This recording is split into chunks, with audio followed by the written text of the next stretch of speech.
Uhali gani mwanamichezo, karibu tena kwenye kipindi chetu cha The Golden Boot, kipindi ambacho kinakuletea masuala mazima ya kimichezo na taarifa zote za kimichezo. Jina langu ni Rahma Bilali na humu ndani siko peke yangu, niko na mchambuzi wangu Lusamwa Bizunza ambaye atatupitisha kwenye masuala mazima kwa uyakinifu tunayoenda kuyaongelea. Lusamwa, Steve Becker kuhusishwa kwenye dirisha dogo la usajili kwa 100%, wewe unalionaje? Ni kitu kizuri.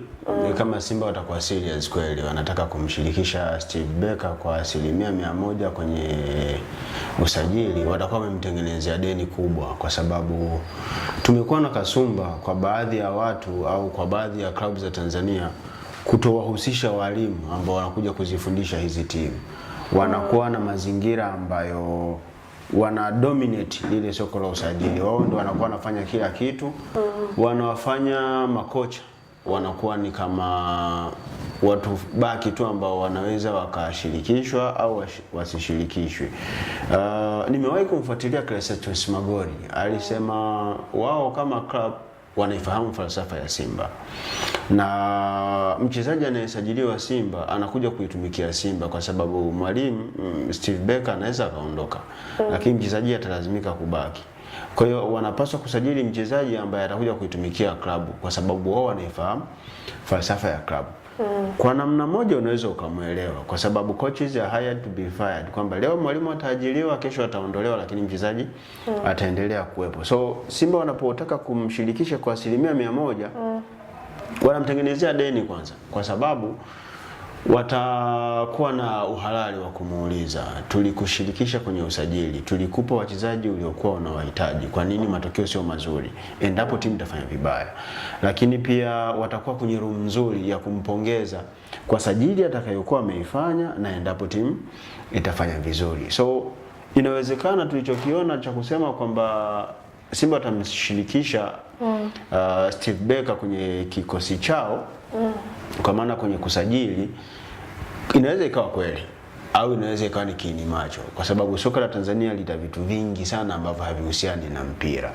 Inawezekana nje tukawa tunaambiwa anashirikishwa, lakini kwenye uhalisia ndani hashirikishwi, analetewa tu mchezaji huyo hapo, au anaweza akapeleka mapendekezo yake, anahitaji mchezaji wa aina fulani na aina fulani, wala hawamuulizi wewe unamtaka nani.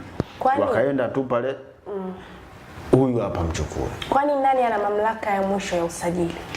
Kwa timu ambazo zinazofahamu nini maana ya professionalism, mwalimu ndiye anayepaswa kusajili, kwa maana aseme namtaka fulani, namtaka fulani, namtaka fulani. Akikosekana fulani apatikane huyu, yani anawatajia kwa majina. Akishindwa kumpata mchezaji kwa majina, na mara nyingi makocha huwa wanakuwa na majina ambao tayari wanawahitaji, lakini wanasema ikitokea tumemkosa Bilali, tumpate Yusufu, lakini Bilali ndio priority. Kwa hiyo akikosekana Bilali atakuja Yusufu, akikosekana Yusufu basi tutafute mmoja ya wachezaji ambaye anaweza kuwa anaendana na hawa watu.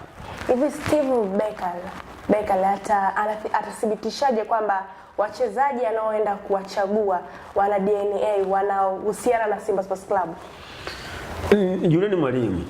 Ni mwalimu ambaye tayari ameshaifundisha mpira wa miguu, na mpaka anakubali kazi ya kwenda kuitumikia Simba, maana yake ni kwamba ameshaisoma Simba vizuri. Kwa hiyo anafahamu Simba wachezaji waliopo wanafanya nini na nini, ni wachezaji wa aina gani, wanahitaji nini na nini. Kwa hiyo kitendo cha kuwa anafahamu Simba wanahitaji nini, na by the way watakuwa wamesha present falsafa za Simba, kwa hiyo anafahamu kila kitu. Kwa hiyo yeye kwa sababu ni mwalimu, anajua tabia za wachezaji, anajua psychological problems na tortures za wachezaji, atajua mazingira ya Tanzania yanahitaji mchezaji wa aina fulani mwenye attitude fulani. Kwa hiyo ataleta mchezaji kulingana na falsafa za Simba ambazo tayari ameshazifahamu, lakini ataleta mchezaji kulingana na aina wachezaji wa Simba waliopo sasa hivi. Lakini on top of that atakuja na mchezaji au ataleta mchezaji ambaye ataendana na falsafa zake. Kwa hiyo kwa sababu Simba wameshamwamini Steve Becker, maana yake ni kwamba tayari wameshaamini falsafa yao Simba Sports na falsafa ya Steve Becker zinaoana, na kama zinaoana, Steve Becker atakuja na wachezaji ambao wanakuja kucomplement falsafa zake. Unafikiri kocha akiondoka, nani huwa anawabeba wachezaji ambao kocha fulani aliwasajili? Kimsingi ndio maana nimesema timu inapaswa kusajili kwa kufuata filosofi ya timu. Yaani zisitumike akili za watu. Kama timu itasajili kwa kufuata filosofi ya timu, kwa mfano Simba wamemfuata Steve Barker baada ya kuona ana mechi na falsafa yao. Ndiyo. So kama amemechi na falsafa yao ndo anamsajili kuja kuwa kocha, maana yake Steve Barker akileta mchezaji ambaye ana mechi falsafa yake yeye Steve Barker, maana yake automatically amesha mechi na falsafa ya Simba. Kwa hiyo ikitokea Steve Barker ameondoka, na najua ataondoka tu, ingawa sijui ni lini, lakini ataondoka kwa sababu hawezi kufia Simba.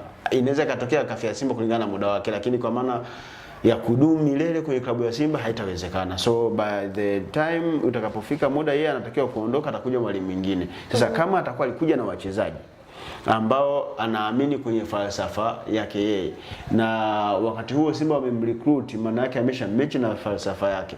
Kwa mchezaji atakayeletwa na Steve Barker automatically atamechi na falsafa ya Simba. Kwa hiyo watalindwa na falsafa ya Simba, na mwalimu ambaye atakuwa amekuja baada ya Steve Barker atakuja kumechi na falsafa ya Simba. So automatically atamechi na wachezaji ambao watakuwa wameletwa na Steve Barker. So what matters the most ni namna gani wanaenda kutumia hizi falsafa. Yaani falsafa ya Simba ndio itadetermine mchezaji gani aje, kocha gani aje. Kwa hiyo Steve Barker akija na falsafa ambayo inaendana na ya Simba, mwalimu mwingine atakuja anaendana na falsafa ya Simba, basi automatically atamechi na wachezaji watakaokuwepo kwenye kikosi cha Simba. Unafikiri ni sahihi timu kuamini macho ya kocha kwenye usajili? Yes. Yaani kama timu inataka kufanya vizuri ni lazima iamini kwenye falsafa za mwalimu, iamini kwenye fikra za mwalimu, na iamini kwenye jicho la mwalimu. Sababu mwalimu anaweza kumtazama mchezaji, wewe ambaye si mwalimu usielewe ni kitu gani yeye mwalimu kakiona kwa mchezaji. Mfano mzuri ni Fadlu Davis. Viongozi wa Simba walikuwa wanamhitaji somebody Miraji Adam kama sikosei, kama nimekosea nitasameheka kwenye hilo, kutokea Coastal Union. Lakini Fadlu Davis akasema no, mimi namhitaji Anthony Mligo. Yeye kuna kitu tayari kwa ameshakiona pale. Na alipokuja yule bwana mdogo tayari alianza kuonesha ubora. Lakini bahati mbaya alokutana nayo Fadlu Davis ameondoka, amekuja Pantev ameondoka, anakuja Steve Barker ambaye itategemea sasa ni kitu gani ambacho anakuja nacho.